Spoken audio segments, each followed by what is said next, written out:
패턴이 있습니다. 그래서 7개의 편지의 맨 마지막은 똑같은 말로 마무리가 됩니다. 귀 있는 자는 성령이 교회들에게 하시는 말씀을 들을지어다. 오늘날 우리는 이 종이로 된 성경에 익숙하지만 사실 초대교회 시대만 해도 이 종이 성경 혹은 한 사람이 성경을 가지고 있지 않은 시대였습니다. 그래서 대체로 낭독이 되고 있었던 상황을 생각해 보면 이 말씀은 아마 요한계시록에 있는 7개의 편지가 각 교회들에서 회람이 되면서 낭독이 되었을 텐데, 이 말씀은 성령이 교회들에게 하시는 말씀을 들을지어다 라고 하는 이 말씀은 우리들에게 예배에 대해서 그리고 신앙생활에 대해서 많은 것들을 좀 생각하게 해주는 그런 말씀입니다. 우선 이 말씀은 예배 중심이 무엇인가 하는 것에 대해서 우리에게 일깨워 줍니다. 여러분, 예배의 중심이 뭘까요? 예배의 중심은 목사의 설교도 아니고 회중들의 찬양도 아니라 그 회중들에게 말씀하시는 하나님이시다 라고 하는 것을 이야기해 줍니다. 그래서 이 교회의 모든 활동 그리고 교회가 써나가는 그 이야기의 중심이 결국은 성령을 통해서 말씀하시는 그 하나님이시다 라고 하는 것을 우리에게 알게 해 줍니다. 그런 점에서 우리가 이 예배 시간에 함께 말씀을 살피고 말씀을 듣는 것, 또 우리가 개인적으로 매일 성경을 통해서 매일매일 말씀을 묵상하는 것이 좀 중요한 의미가 있다고 생각을 합니다. 여러분, 사실 우리 형제교회도 하나의 이야기를 써나가고 있습니다. 그리고 그 써나가는 이야기의 가장 중심은 하나님께서 우리에게 들려주시는 말씀이죠. 그래서 우리 공동체가 동일한 말씀을 가지고 묵상하고 동일한 말씀으로 주일 예배에 함께 듣는다고 하는 것은 그 이야기의 중심에 우리가 같이 참여한다는 이야기입니다. 그런 점에서 우리가 이 함께 주일날 드리는 이 예배, 그리고 매일매일 보는 그 매일 성경의 말씀이 의미가 있습니다. 그 이야기들에 우리가 함께 들어야 하나님께서 우리 형제교회를 통해서 어떤 이야기를 써나가시는지, 하나님께서 지금 우리 형제교회를 어떤 방향으로 움직여 가시는지를 우리 모두 다 같은 생각을 가질 수 있는 겁니다. 거기에 함께 참여하지 못하고 거기에서 이렇게 동떨어져 가면 형제교회가 가는 이야기와는 좀 다른 방향의 이야기라든지 영 엉뚱한 이야기를 써나갈 수 있는 겁니다. 그런 점에서 우리들 개인이 하나님께서 말씀하시는 것이 예배의 중심이다 라고 하는 것을 기억하면서 그 말씀을 듣기 위해서 하나님께서 지금 우리 형제교회를 어떻게 움직여 가시려고 하시는가 하는 것에 귀를 기울이고 경청하면서 그 말씀을 듣는 것이 굉장히 중요하다라고 하는 그런 이야기입니다. 더불어서 이 말씀은 회중들의 준비도 하나님의 말씀을 바르게 듣기 위해서 중요하다라고 하는 것을 우리에게 이야기해 줍니다. 왜냐하면 귀 있는 자는 성령이 교회들에게 하시는 말씀을 들으라 라고 이야기하고 있기 때문에 그렇습니다. 그 말은 무슨 뜻이겠습니까? 들을 귀가 없는 사람들도 있다라고 하는 그런 이야기입니다. 그래서 하나님의 말씀이 똑같이 선포되지만 그 말씀을 제대로 잘 알아듣는 사람이 있는가 하면 전혀 듣지 못하거나 영 엉뚱하게 듣는 사람들도 있는 거로, 하나님의 그 말씀이 들려질 때에 그 말씀을 제대로 잘 들을 수 있도록 우리들 자신이 귀 있는 자로서 들을 만한 준비가 된 사람으로서 그것을 듣는 것이 의미가 있다, 중요하다라고 하는 이야기입니다. 여러분, 사실 우리 다 똑같이 예배를 드리는 것 같지만 사실 이 가운데 드리는 예배의 양상은 전부 다 다릅니다. 저는 가끔 예수님께서 하셨던 그 씨 뿌리는 비유가 이게 진짜 똑같은 말씀에 대해서 사람들이 반응이 각양각색이구나라고 하는 것을 잘 표현하는 그런 비유라는 생각이 듭니다. 우리 잘 아는 것처럼 예수님께서 똑같은 말씀의 씨앗을 뿌리지만 그 말씀의 씨앗이 어떤 사람들에게 길가에 던져진 씨앗이 되기도 하고 돌짝밭에 던져진 씨앗이 되기도 하고 아니면은 가시덤불에 던져진 씨앗이 되기도 하는 겁니다. 우리가 어떻게 준비되어 있느냐에 따라서 하나님의 말씀이 결실할 수도 있지만 전혀 다른 어떤 결과를 가져올 수도 있다라고 하는 그런 이야기입니다. 그런 점에서 우리들이 하나님의 말씀을 잘 듣기 위해서 예배에 함께 참여하기 전에, 그리고 매일 성경의 말씀을 듣기 전에 주님 오늘도 제가 하나님께서 원하시는 그 말씀을 잘 들을 수 있도록 저의 귀를 열어주십시오. 그걸 이제 흔히 해석학적인 눈이다 그렇게 이야기를 하는데, 여러분 어떤 본문이든지 그 본문을 결정적으로 열어갈 수 있는 해석학의 눈이 필요합니다. 그걸 가지고 있는 사람은 그 본문을 통해서 정말 엄청난 하나님의 말씀을 듣지만, 그것을 갖지 못하거나 준비되지 못한 사람들은 아무리 좋은 말씀이 들려져도 그 말씀 속에서 하나님의 음성을 제대로 듣지는 못하는 겁니다. 그런 점에서 우리가 하나님 앞에 같이 예배를 드리지만 아마 이 가운데 와 있는 우리들도 다 각양각색의 예배를 드리고 있는 겁니다. 제대로 예배를 드리기 위해서는 그 예배의 중심 대신 말씀하시는 그 하나님의 말씀을 잘 들을 수 있도록 우리의 귀가 열리고 우리의 눈이 열려지고 우리의 마음이 잘 준비되는 것이 그것만큼 중요하다 하는 것을 오늘 말씀을 일깨워 줍니다. 동시에 이 말씀은 설교자의 역할이 무엇인가 하는 것에 대해서도 이야기해 줍니다. 간혹 예배에 있어서 설교가 너무 중요하다고 생각을 하다 보니까 이게 너무 과도해지는 경향이 참 많이 있습니다.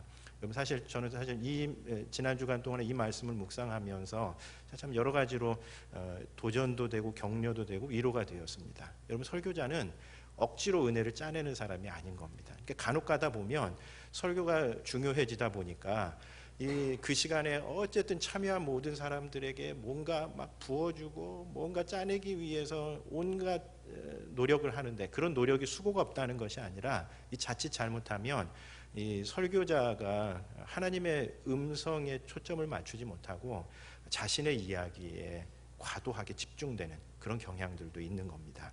오늘 본문의 말씀은 설교자의 역할은 마치 초대교회에서 하나님의 말씀을 낭독하는 사람과 마찬가지로 회중들이, 그리고 우리 공동체가 하나님의 말씀을 잘 들을 수 있도록 그 말씀을 전달해 주는 사람이구나라고 하는 것을 우리들에게 일깨워 줍니다. 제게 참 위로가 되었습니다. 왜냐하면 잘 아시는 것처럼 사실 목회자의 큰 부담 가운데 하나가 어떻게 하면 좀 더 은혜를 받게 해야 되나, 이런 고민 속에서 지내게 되는데, 오늘 말씀은 설교자가 정말 해야 될 일은 하나님의 말씀이 회중들에게 잘 들려질 수 있도록 하는 것이다.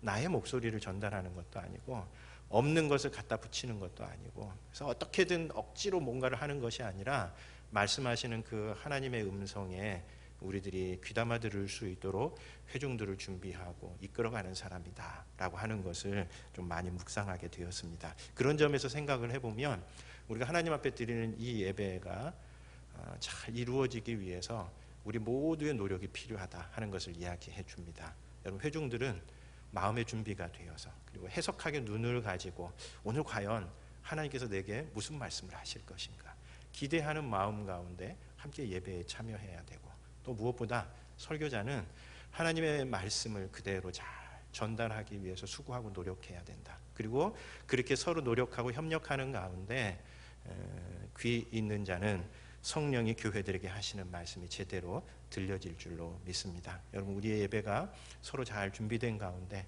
하나님의 말씀을 잘 경청하여 듣는, 귀담아 듣는 그런 시간이 되었으면 좋겠습니다. 우리가 이 소아시아 7교회 이야기를 쭉 살펴가고 있는데, 지난 시간에는 사대교회에 관한 이야기를 좀 나누었습니다. 이 사대교회는 7교회 가운데 좀 가장 안타까운 상황 가운데 있는 그런 교회였습니다. 왜냐하면 살았다 하는 이름은 가졌지만 주님 보시기에 죽은 교회였기 때문에. 그래서 마치 그 당시에 이 사대라고 하는 도시가 번영기를 지나서 점점 쇠락해 가고 있다가 잠시 반짝하고 있었지만, 그러나 그 쇠락하는 전체적인 흐름을 막지 못하고 있었던 것과 마찬가지로 이 사대교회 자신이 하나님 스스로 다른 사람들은 살았다 하는 이름을 이야기할지 모르고 자기들도 우리 정도면 괜찮아 이런 생각을 하고 있을지 모르지만, 사실 주님 보시기에 죽어있는 영적인 잠에 빠져있는 나태한 그런 교회의 모습이 바로 이 사대교회의 모습이었습니다. 그래서 주님께서 사대교회를 향해서는 아무런 칭찬도 하시지 않으시고 그냥 꾸중만 하시는 그런 교회였습니다. 사실 사대교회는 다른 교회들보다 훨씬 좀 좋은 상황이었던 것 같습니다. 왜냐하면 다른 교회들은 황제 숭배의 위협 앞에서 때로는 순교를 해야만 하는 그런 위기 가운데 있었던 교회도 있었고, 혹은 이단의 유혹에 교회 전체가 다 넘어가서 그야말로 신실한 자들이 목숨을 걸고 복음을 수호해야 하는 그런 어려운 가운데 있는 교회도 있었던 반면에 사도교회는 그렇지 않았었던 것 같습니다. 그런데 오히려 그런 어려움이 없어서, 외적인 도전이 없어서 영적으로 나태해지고 깊은 잠에 빠졌던 교회, 그게 바로 사대교회의 모습이었습니다.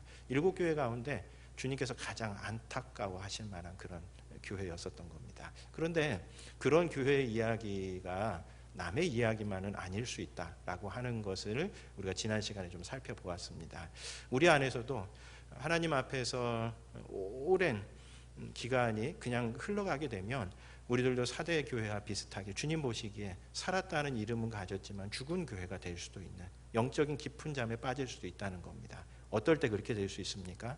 우리가 우리 자신의 영적인 상태에 대해서, 하나님과의 관계가 어떤지에 대해서 제대로 잘 초점을 맞추고 있지 못할 때에, 그래서 사대교회 성도들 자신은 우리는 살아있는 사람들, 살아있는 교회야 이렇게 얘기했을지 모르지만 주님께서 보시기엔 죽은 교회였었다는 겁니다. 그러니까 자신들이 하나님과의 관계가 어땠는지에 대해서 오랫동안 제대로 잘 알지 못한 채 그냥 그렇게 오랜 세월을 흘러갔었던 겁니다. 여러분, 그리스도인이라고 하는 사람들이란 사실 하나님과의 관계가 가장 중심에 있는 사람들이지 않습니까? 나와 하나님과의 관계가 어떤지, 불편해졌으면 그 불편해진 관계 개선하려고 노력하고, 하나님과의 관계가 멀어졌으면 그 관계를 개선하려고 뭔가 부단히 애쓰고 노력해야 되는데 아무런 그런 노력도 하지 않고 자신의 영혼이 망가져가고 있음에도 전혀 그것에 대해서 아무런 신경도 쓰지 않은 채 오랜 세월이 지나가면 우리들 가운데에도 영적인 깊은 잠에 빠져서 주님께서 보시기에 죽어있는 그런 신앙의 상태에 이를 수 있다는 겁니다. 또 주님께서 오랫동안 경고의 메시지를 보냈을 텐데 그 경고의 메시지를 오랫동안 하나님 앞에 자기 스스로 깨어나지 못할 때 우리들도 그런 영적인 잠에 빠질 수 있는 겁니다. 여러분, 사대교회가 어느 날 갑자기 이런 상태에 이른 것은 아닐 겁니다. 어제까지는 살아있는 교회였는데 그냥 잠자고 일어나니까 원인도 없이 그냥 영적인 잠에 빠진 그런 교회가 되었었던 것이 아니라 주님께서 오랜 세월 동안 이렇게 깊은 나태함 가운데 빠져 있을 때에 주님께서 그때 일어나야 된다, 깨어나야 된다, 너 지금 그런 상태에 그냥 있으면 안 된다 라고 사대교회를 향해서 오랫동안 말씀하셨을 겁니다. 그런데 그 음성에 대해서 무시해 왔었고 이제 더 이상 미룰 수 없는 결정적인 때가 된 겁니다. 이제 깨나지 않으면 더 이상 가망성이 없는 그런 상태. 그래서 우리들의 신앙 상태 가운데에서도 우리도 지내다 보면 때로는 침체를 겪기도 하고 하나님과의 관계가 왠지 좀 불편해지고 소원해지는 때도 있을 수 있습니다. 그런데 이것에 대해서 우리가 관심을 갖지 않고 그냥 내버려 두고 또 여러 가지 방법을 통해서 하나님께서 우리에게 경고의 메시지를 보내실 수 있습니다. 지금 그렇게 나태하게 있어서는 안 된다. 너 말씀이라도 봐야 될 때가 되지 않았느냐. 너 옛날에 그렇게 열심히 있었는데 왜 지금은 그 정도밖에는 하지 못하느냐 라고 하는 음성들을 여러 가지 방법을 통해서 우리에게 사인을 보내주실 겁니다. 때로는 내 주변에서 일어나는 그 사건을 통해서, 때로는 말씀을 통해서, 혹은 나를 아주 사랑하는 어떤 사람이 하는 그 작은 말 가운데서 그때마다 주님께서 우리에게 경고 사인을 보내실 때에 그 경고 사인에 제대로 잘 반응하지 않고 오랫동안 그게 묵어지면 바로 이 사대교회와 같이 영적인 깊은 잠에 빠져있는 교회가 되어버릴 수 있다라고 하는 그런 이야기입니다. 여러분, 우리 성도들 가운데에는 영적인 잠에 빠져있는 교회 성도들이 없었으면 좋겠습니다. 그래서 우리들이 내가 하나님과의 관계가 지금 어떤지에 대해서 명확하게 잘 파악하고 있고, 그리고 주님께서 일어나라고 하실 때에 이제 깰 때가 되었다라고 얘기하실 때에 그 음성에 적극 반응하시는 우리 교우님들 되시기를 바랍니다. 제가 그때도 한번 농담처럼 이야기를 했지만 진짜 자는 사람들의 특징은 뭐냐면 깨라고 하면 화를 내는 겁니다. 그거 보면 알 수 있습니다. 누군가 일어나서 이제 깨날 때가 됐습니다라고 얘기하면 아 그렇군요. 제가 그동안 잠시 졸았는데 깨나겠습니다 하는 사람은 안 자는 사람입니다. 근데 왜 깨우냐고, 당신이 도대체 뭔데 깨우냐고 그런 사람은 분명히 자는 사람이 분명합니다. 그럼 제가 이렇게 얘기하는데 마음속에서 분노가 막 솟아오른다. 저거 왜 저런 식으로 얘기하나 그런 생각이 들면 여러분 자고 있는 분이 분명합니다. 그래서 제발 좀 일어나시고 하나님 앞에 깨어나시는 여러분들 되시면 좋겠습니다. 오늘 이제 6번째 교회인 빌라델비아 교회입니다. 빌라델비아 교회는 칭찬만 받았었던 그런 교회입니다. 그런데 이 빌라델비아 교회에는 우리 주님께서 절대적인 주권을 가지신 분으로 자기 자신을 계시하십니다. 7절과 8절 상반절을 보면 빌라델비아 교회의 사자에게 편지하라. 거룩하고 진실하사 다윗의 열쇠를 가지시니 곧 열면 닫을 사람이 없고 닫으면 열 사람이 없는 그가 이르시되 볼지어다 내가 내 앞에 열린 문을 두었으되 능히 닫을 사람이 없으리라 라고 그렇게 말씀하십니다. 무슨 뜻이겠습니까? 절대적인 주권, 열쇠를 가지고 계신다는, 구원의 최종적인 판단 권한을 가진 그 주님께서 이 빌라델비아 교회를 향해서 열린 문을 두었다. 빌라델비아 교회의 문을 닫지 않고 열린 문을 두었다라고 그렇게 이야기를 하십니다. 왜 주님께서 이렇게 빌라델비아 교회에게 절대적인 주권을 가지신 분으로 나타나시느냐? 이 빌라델비아 교회의 상황과 좀 관련이 있습니다. 우리 언젠가도 한번 제가 말씀을 드렸듯이 이 소아시아 7교회에 보낸 이 편지들이 처음에 주님께서 자기 자신을 소개하실 때에 그 교회의 상황하고 자기 자신을 계시하시는 그거하고 서로 이렇게 짝을 이룹니다. 그래서 예를 들면 에베소 교회 같은 교회에는 소아시아의 대표 교회라고 그랬죠. 그래서 오른손에 7뼈를 붙잡고 7금 촛대 사이를 거니시는 이로 자기 자신을 나타내십니다. 그러니까 에베소 교회가 소아시아 7교회의 대표 교회인 거로 그 교회를 향해서는 7교회를 거느리시고 계신 분으로 예수님께서 자기 자신을 소개하시는 반면에 고난을 앞둔 서머나 교회에는 2장 8절에 보면 죽었다가 살아나신 이로 그렇게 자기 자신을 소개합니다. 무슨 뜻이겠습니까? 설령 우리가 황제 숭배하지 않음으로 말미암아 때로 순교의 자리로 간다 할지라도 우리 주님께서 부활하셨듯이 우리 이 땅에서의 생명이 마지막이 아니라는 겁니다. 그래서 주님께서는 자기 자신을 죽었다가 살아나신 이로 그렇게 소개를 하십니다. 또 지난주에 보았었던 우리 사대교회, 죽어있는 교회를 향해서는 7영과 7뼈를 가지신 이로 3장 1절에 보면 자기 자신을 소개하십니다. 왜 그럴까요? 이 7영은 보통 성령을 가리키는 그런 표현으로 이야기를 합니다. 그러니까 영적인 잠에 빠져있는 교회, 죽은 교회, 아무런 생명력이 없는 교회이지만 성령께서 그 가운데 역사하시면 새로운 생명이 부어질 수 있기 때문에, 마치 에스겔 37장에 있는 그 온통 무덤과 같았었던 그 골짜기에, 뼈밖에 없었던 그 골짜기에 성령이 임하고 하나님의 말씀이 그 가운데 들어가니까 이 사람들이 군대로 일어섰던 것과 마찬가지로 비록 죽어있는 것 같은 그런 교회이다 할지라도 성령께서, 주님께서 성령을 통해서 그 교회를 살리실 수 있다는 것을 이야기하시려고 주님께서는 사대교회에는 자기를 7영을 가지신 이로 그렇게 소개를 하시는 겁니다. 마찬가지로 이 빌라델비아 교회도 그렇습니다. 왜 빌라델비아 교회를 향해서는 이 구원의 열쇠를 가지신 분으로, 그래서 이 구원의 문을 열면 누구도 닫을 수 없고 닫으면 누구도 열 수 없는 그런 분으로 나타나시는가 하면, 이 빌라델비아 교회가 좀 불안한 그런 상황 가운데 있었기 때문에 그렇습니다.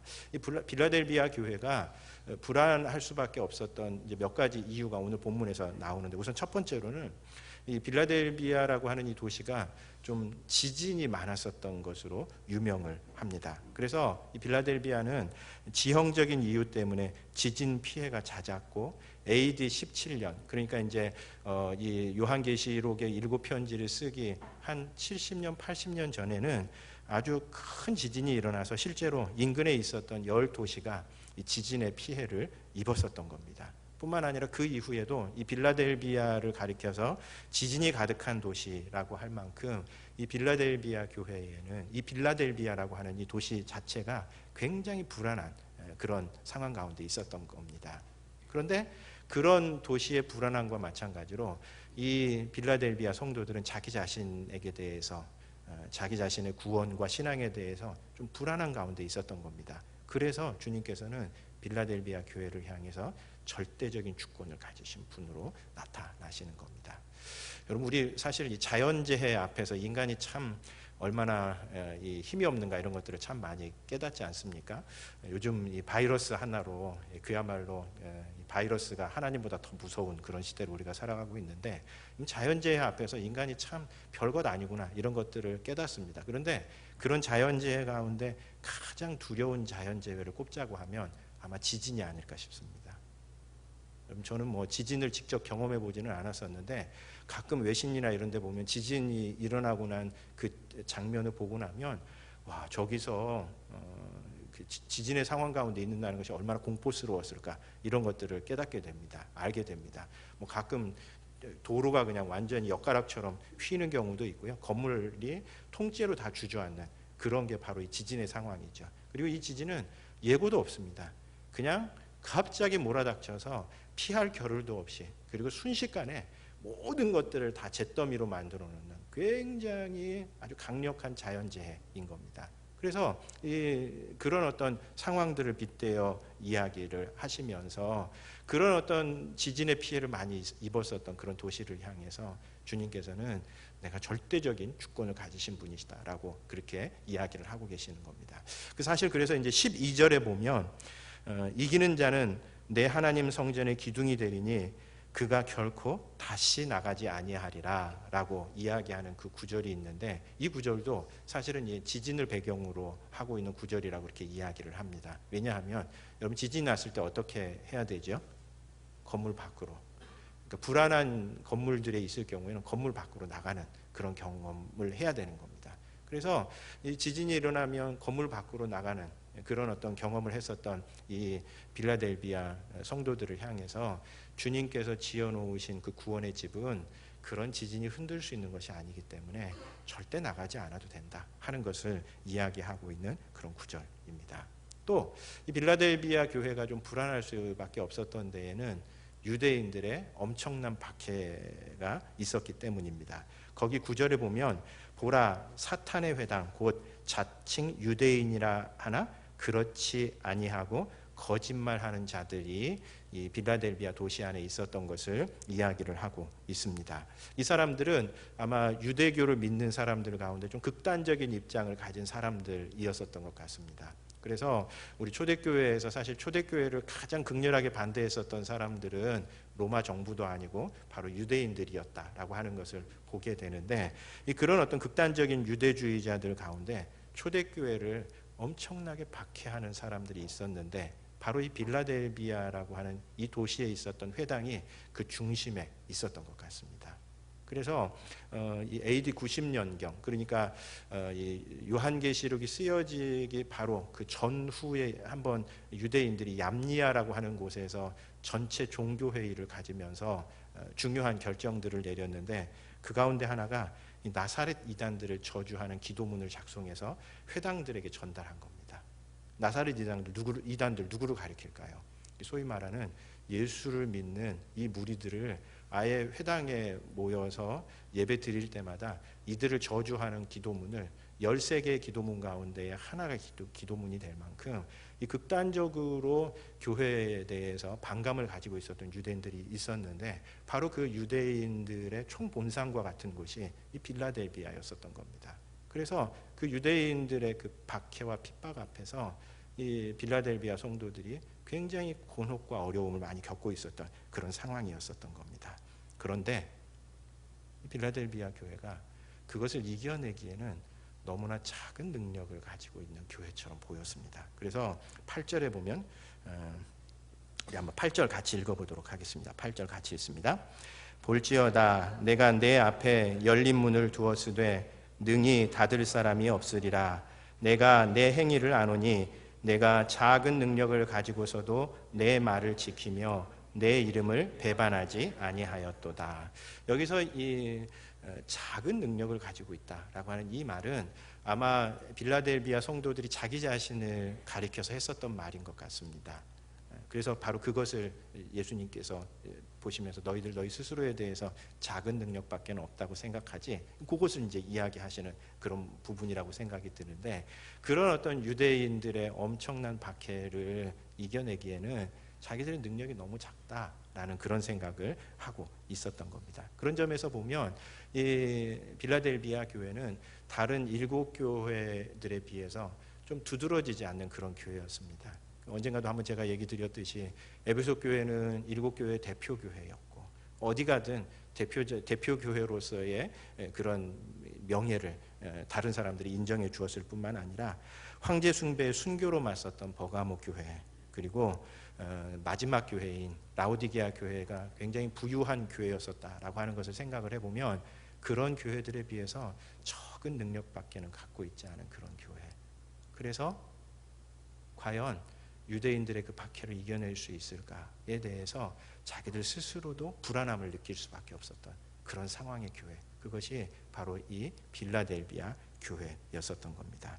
그런데 이렇게 좀 불안하고 보잘것없는 교회였었지만 우리 주님께서는 빌라델비아 교회를 아주 기쁘게 여기셨습니다. 왜냐하면 작은 능력을 가지고서도 신실함을 잃어버리지 않았기 때문에 그렇습니다. 그래서 이 빌라델비아 교회는 우리가 잘 아는 대로 7교회 가운데에 칭찬만 들었었던 교회 가운데 들어갑니다.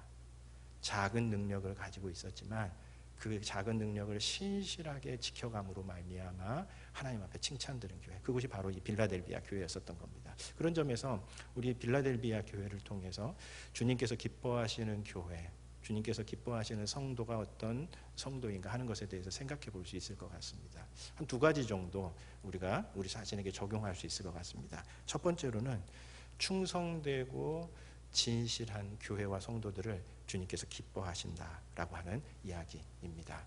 작은 능력밖에는 안 가졌지만 그것에 대해서 불평하지 않고 하나님이 내게 주신 그 능력 붙잡고 어려운 상황들 안에서 꾸준히 자기 자신을 잘 지키는 것, 그것이 주님께서 기뻐하시는 교회와 성도들의 특징이다라고 하는 겁니다.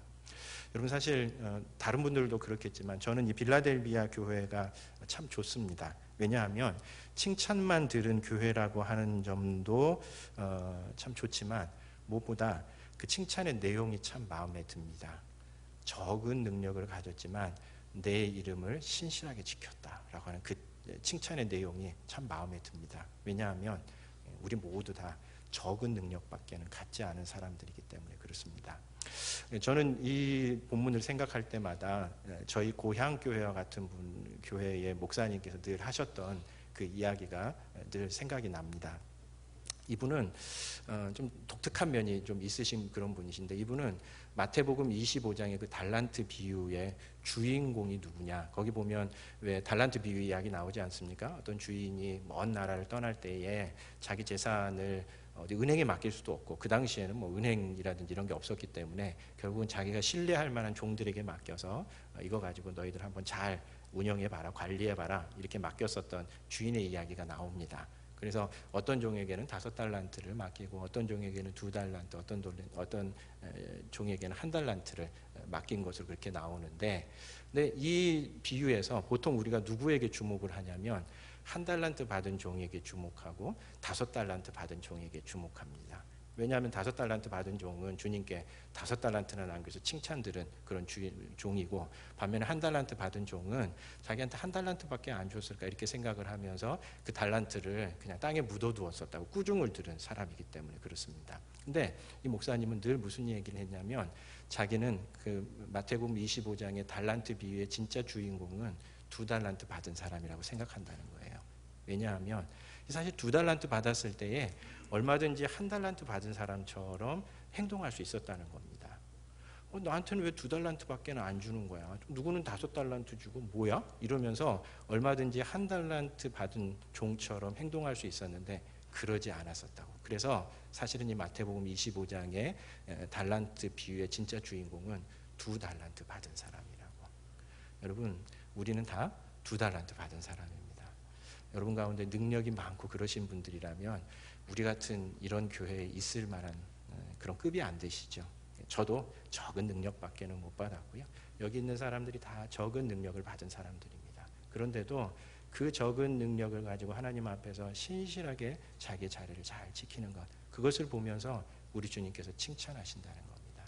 착하고 충성된 종아 라고 하면서 우리들을 칭찬하신다 하는 그런 이야기입니다. 실제로 교회의 현지를 보아도 적은 능력을 가지고 그렇게 신실하게 자기 자리를 지키는 사람들이 교회의 기둥과 같은 일꾼이 됩니다. 그래서 12절에 보면 거기 빌라델비아 교회를 향해서 뭐라고 나중에 칭찬을 받을 것에 대해서 뭐라고 칭찬하시느냐면 이기는 자는 내 하나님 성전의 기둥이 되게 하리니 그가 결코 다시 나가지 아니하리라. 내가 하나님의 이름과 하나님의 성 곧 하늘에서 내 아버지께로부터 내려오는 새 예루살렘의 이름과 나의 새 이름을 그 이 위에 기록하리라 라고 이야기를 하고 있습니다. 무슨 뜻이겠습니까? 그렇게 적은 능력을 가지고 신실하게 자기 자리를 지키는 사람들이 나중에 하나님의 성전의 기둥과 같은 일꾼이 될 거라는 겁니다. 그리고 그 기둥과 같은 일꾼들의 그 이름에 예수 그리스도의 이름이 붙여질 것이라고. 실제로 교회 연장을 봐도요, 능력 많은 사람들, 잘 나가는 사람들, 엄청나게 은사가 많은 사람들이 교회를 든든하게 지키는 것이 아니라 비록 적은 능력밖에는 갖지 않았지만 충성스럽게 자신의 자리를 지키는 사람들이 교회의 기둥과 같은 일꾼들이 되는 것을 볼 때에 저는 이 말씀이 그대로 사실이라는 그런 생각을 합니다. 여러분, 주님께서는 신실함을 기뻐하십니다. 내게 왜 이런 정도밖에는 안 주셨는가? 나는 왜 이 정도밖에는 안 되는가? 그것에 대해서 불평하기보다는 2달란트 받은 사람처럼 나한테 2달란트 주셨구나. 그럼 이거 가지고 내가 성실하게 내 자리를 잘 지켜가야지 하면 그 다음에 그것을 보시고 더 나은 기회들을 우리들에게 주시는 분이 주님이신 거죠. 그런 점에서 우리 주님께서는 이 신실함을 기뻐하십니다. 왜냐하면 이 신실함이라고 하는 것이 다른 모든 성품들의 밑바탕이기 때문에 그렇습니다. 여러분, 얼마 전에 좀 유행했었던 그런 말 중에 하나가 에스프레소 같은 사람이라고 하는 말이 있었습니다. 그러니까 이제 가끔 이렇게 자기 개발 이야기하는 책에서 굉장히 많이 나왔었던 그런 표현인데, 자기는 에스프레소 같은 사람이다. 그래서 뭐 특별하게 잘난 건 없는데 다른 사람들하고 잘 어울린다. 뭐 이걸 표현하면서 에스프레소 같은 사람이라고 하는 얘기가 한번 유행한 적이 있습니다. 여러분, 모든 커피 전문점에 가면 에스프레소가 다 판매가 됩니다. 근데 사실 에스프레소는 물론 이제 이 가운데 에스프레소 좋아하시는 분들도 계시겠지만 대체로는 에스프레소 잘 마시지 않습니다. 그리고 커피집 입장에서도 에스프레소는 이윤이 많이 남지 않습니다. 제일 싼 게 에스프레소입니다. 그런데도 모든 커피 전문점마다 에스프레소는 빠지지 않고 판매를 합니다. 이유는 뭐냐면 에스프레소가 다른 모든 커피 베리에이션의 기본이 되기 때문에 그렇습니다. 그래서 이 에스프레소가 맛있는 집은 그 다음에 다른 우유를 넣건, 여러분 커피의 베리에이션이 뭐 있는지 아세요? 커피에 이렇게 에스프레소에다 뭐 얹으면 여러 가지 다양한 커피 제품들이 되는데 아메리카노도 나오고 콘바나도 나오고 아포가토도 나오고 카페라떼도 나오고 카페 모카도 나오고 카푸치노도 나오고, 그러니까 그 모든 것들이 전부 다 이 에스프레소에서 하나 나오는 겁니다. 여러분, 사실 이 신실함이라고 하는 이 성품은 어떻게 보면 별로 그렇게 그 자체만으로는 좀 매력이 우리에게 그렇게 있지는 않은 것 같습니다. 신실하다. 요즘 같은 분위기는 더 그렇죠. 그냥 신실한 사람이야. 그 말로는 뭐 자기가 특출난 게 있어야지. 이런 생각을 하기 쉽지만 사실 신실함에 다른 것들이 더해지면 그때부터 엄청난 능력을 발휘합니다. 여러분, 창조적인 어떤 재간을 가지고 있는데 그 사람이 성실하기까지 하면 그 창조성이 극대화되죠. 다른 사람들과의 관계를 잘 맺는 그런 좋은 장점을 가지고 있는 사람들이 성실하기까지 하면 그야말로 관계 속에서 그 사람의 삶을 꽃피워가는 것을 보게 됩니다. 그런 점에서 사실 신실함이라고 하는 것은 에스프레소와 같습니다. 그 자체로는 우리들에게 별로 매력적이지 않을 수도 있습니다. 이윤이 별로 남지 않는 것처럼 보일 수도 있습니다. 그럼에도 신실함이라고 하는 이 가치가 밑바탕에 있을 때에 다른 것들이 그것과 결합되면서 엄청난 진가를 발휘할 수 있는 겁니다. 얼마 전에 지난 주간 동안에 우리나라에 화제가 됐었던 사건 중에 아마 봉준호 감독의 아카데미 시상을 얘기할 수 있을 것 같은데, 여러분, 봉준호 감독의 그런 어떤 천재적인 재능과 더불어서 이 사람이 굉장히 성실하게 자신의 작품에 임했었던 것이 부각이 참 많이 됐었죠. 여러분, 천재성만 가지고서는 잘 안 됩니다. 그 천재성이라고 하는 것이 신실함이라고 하는 것, 성실함이라고 하는 것에 대해서 자기에게 맡겨져 있는 것이 조금 자기가 생각할 때 못 미친다 하더라도 그것에 대해서 신실하게 반응할 때 그것이 다음에 훨씬 더 나은 기회들을 우리들에게 만들어주는 것을 볼 때에 신실함이라고 하는 것은 가장 밑바탕에 있는 그런 조건이 되는 겁니다. 그래서 이 회사가 나를 몰라줘 이렇게 생각하면서 맨날 이직하는 사람들은 자신의 장점을 드러낼 수 있는 기회조차 얻지를 못합니다. 처음에 가서 뭐 중요한 일을 맡기겠습니까? 처음에 가서 자아실현하는 일을 맡기겠습니까? 처음에 가서 하는 일들은 다 허드렛 일입니다. 그냥 별로 중요하지 않은 일들입니다. 그런데 이 중요하지 않은 일들을 성실하게 감당하는 그 모습을 볼 때에 비로소 그 다음에 이 사람이 가지고 있는 장점들을 발휘할 수 있는 기회가 생겨나는 거지, 처음부터 자기 자신의 장점을 발휘할 수 있는 곳들은 별로 많지 않습니다. 그런 점에서 생각을 해보면 하나님께서 우리를 보실 때에 신실함이라고 하는 것을 가장 소중한 가치로 보신다는 겁니다. 그런 교회와 성도들을 기뻐하십니다. 그리고 더불어서 두 번째로는 좀 부담스러운 도전이 있다 하더라도 거기에 대해서 선뜻 응하는 교회와 성도들을 주님께서 기뻐하십니다. 여러분, 이 적은 능력을 가지고 내 이름을 배반하지 아니하였다, 이 말은 무슨 뜻일까요?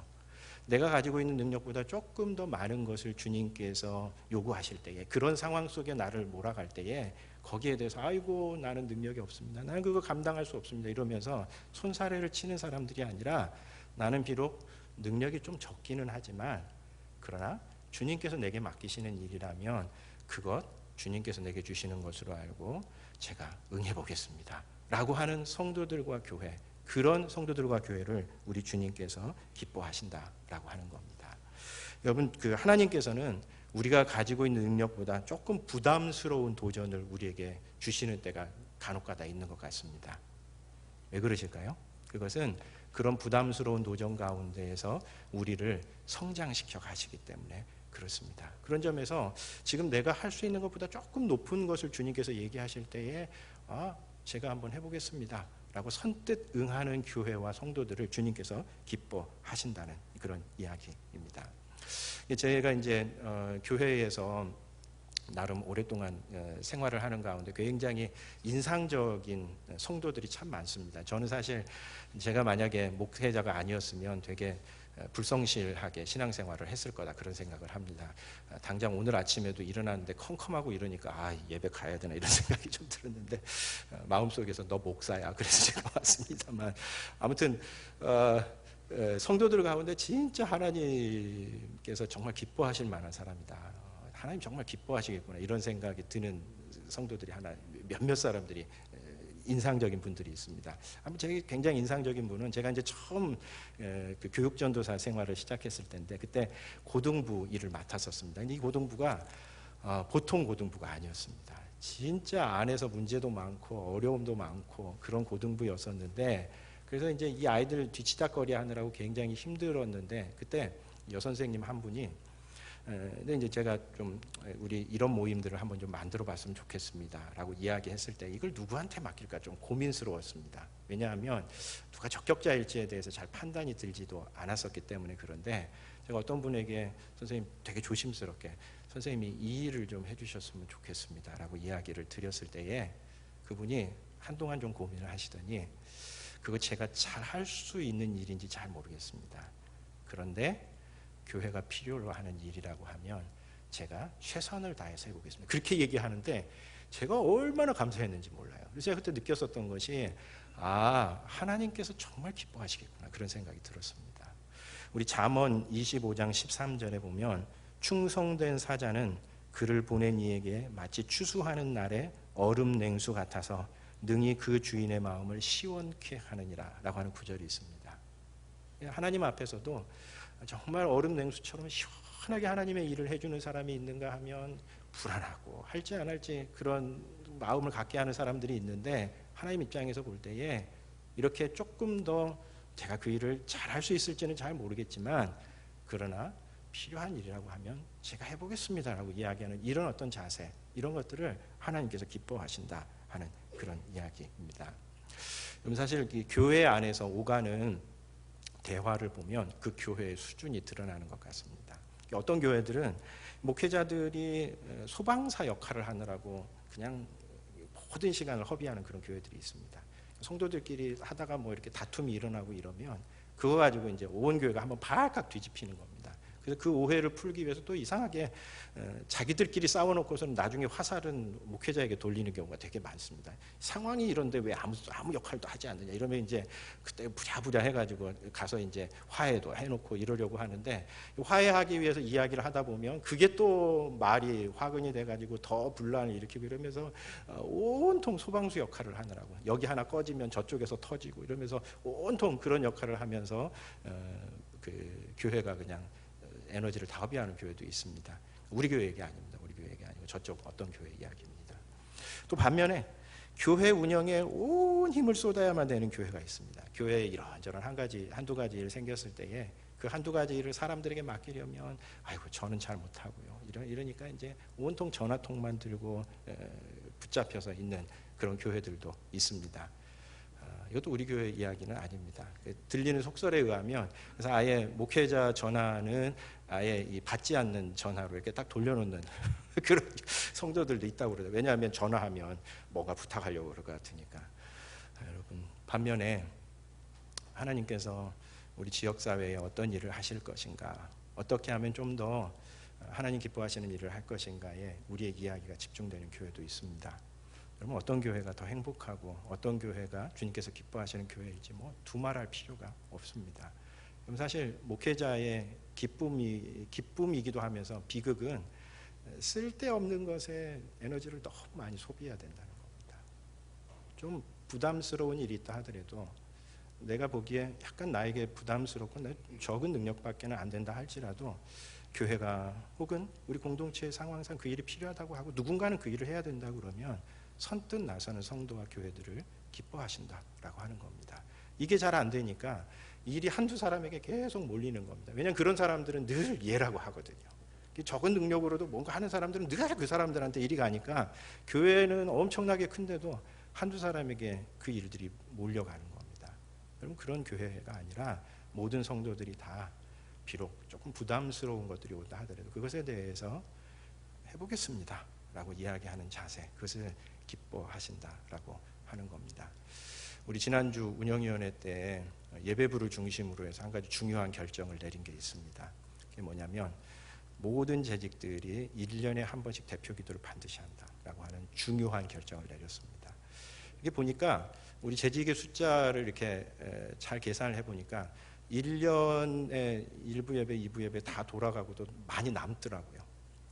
그래서 지난주 운영위원회 때 우리 적어도 재직이라고 하면 1년에 한 번씩만 딱 공예배에서 기도를 드리면 되는 겁니다. 여러분, 눈초리를 보아하니까 결국 저 얘기를 하려고 시작했구나 이런 눈초리가 보이시는데, 그러면 공예배 때 재직으로서 한 번 정도 좀 부담스럽지만 기도할 수 있지 않겠습니까? 그러면은 뭐 1년 동안 모든 사람들이 다 함께 그 예배에 같이 참여할 수 있는 그런 분위기가 되는 겁니다. 그래서 우리 공동목회센터에서 한번 회의하고 난 다음에 1년치 명단을 다 게시하고, 물론 그 가운데 정말 못할 만한 사정이 있는 분들은 개인적으로는 이야기하고 그러면 그것은 감안을 하려고 생각하고 있습니다. 그러나 적어도 하나님께서 우리에게 좀 부담스러운 것들을 이야기할 때에 그것들 앞에서 주님, 제가 그 감당해 보겠습니다 라고 이야기하는 우리 교우님들 되시기를 바랍니다. 여러분, 우리 빌라델비아 교회는